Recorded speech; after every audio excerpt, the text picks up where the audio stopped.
today, Taylor Flint. Yep. Obviously, you guys are pretty excited about it. Yeah. I think Taylor has been one that was our main focus for quite some time. So very, very excited to be able to get that across the line. I think for so long, we across the league have been looked at as a place that maybe people don't want to be, is what some say, which I think Taylor re-signing and our ability to keep exceptional talent here in Louisville speaks volume to what Bev and her staff have been able to do on the field. Taylor's playing some of the absolute best she has in her career. Statistically, it speaks for itself. One of the, if not the best defensive midfielder in the league. So our ability to keep that here and what Bev's done, and then also off the field, I'd like to think that our entire staff had a lot to do with that and her wanting to stay here and make Louisville home for the next very few years. So we're very, very excited for that. Is Taylor the face of the team? I think on any given day she very well could be. I think over the season, you look at some of the teams who have one goal scorer. We have the ability and the fortunate to have a handful, but I think this is cementing Taylor as being one of the faces of our team.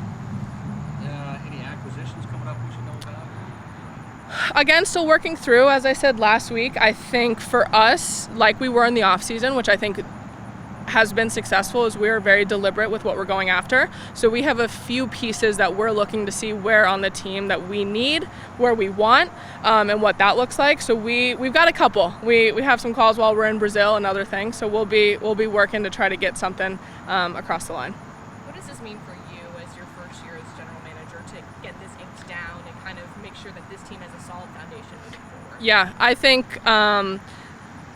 working through, everything's a little bit new when you start a job. So being able to get the magnitude that was Taylor's contract done has been nice, to say the least.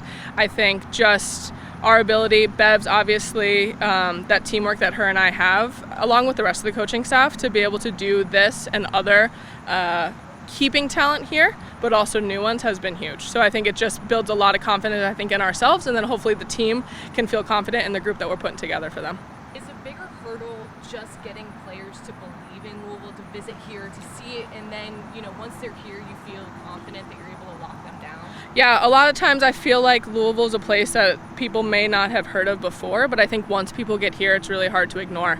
And so players like Taylor, players like Sav, who have, Sav's made it known that she loves being here. So I think once people get here, and yes, we would be lying if we said it wasn't a challenge at times, especially international players who, look at the LAs, the New Yorks, things like that. But I think Louisville has so many things to offer. And I think our ability now to be in a playoff push and that for the rest of the season also allows us to kind of bring in and recruit good talent.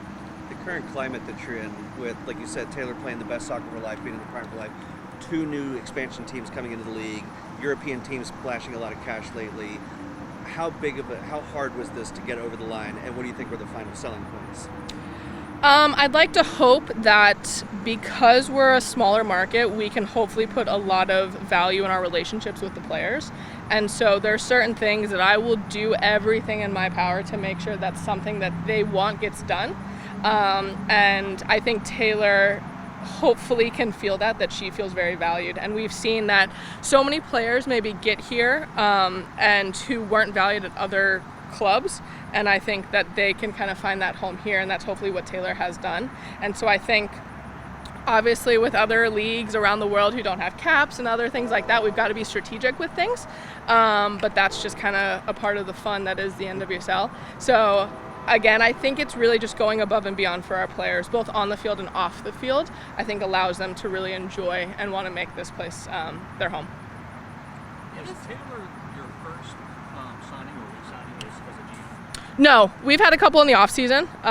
Bloomer, Gilly, and then Kayla's obviously Katie O'Kane, and then Courtney Peterson, Taylor. So I think right now you're seeing, obviously I know everyone gets a little antsy with the large free agent list, and obviously things are happening behind closed doors and other things like that. So we feel good in the spot that we're in moving forward. Obviously there's some more pieces and some more players on there that we're in communication with, and just constantly talking to kind of see, again, what we want to do moving forward. You mentioned Taylor as the top of your extension list. Is there now another player that now moves to the top of that extension list? Yeah, I think obviously for those who are out of contract, just making sure we're working also to see players in the future and really getting that planning stage. So I think that's something that we not have struggled with, but wanting to make it kind of, hey, what does it look like now in the next 6 months, in the year, and 18 months from now? So really going through and seeing where we want, how we want to fit in. Again, you're always working with the salary cap to make sure that you're not going over anywhere there. So there's a lot of moving pieces, but there is a list and we're working through it.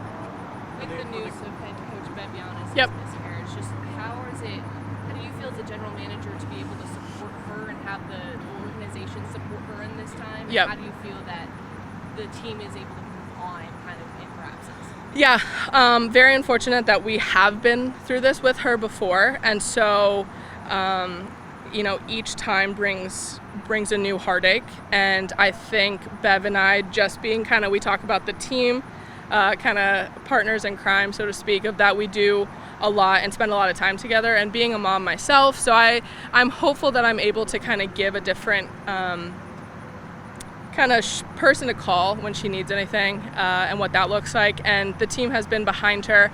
I think we're in a good spot. Mitch and the staff have been fantastic, and just overall wanting to be there for her. And I think the team knows that we're in a good spot and are ready for her to come back when she's ready to come back. Caitlyn, for the casual soccer fan watching this time of year when you have acquisitions re-signs, how important is it for a club this time of year, and how complicated is this process?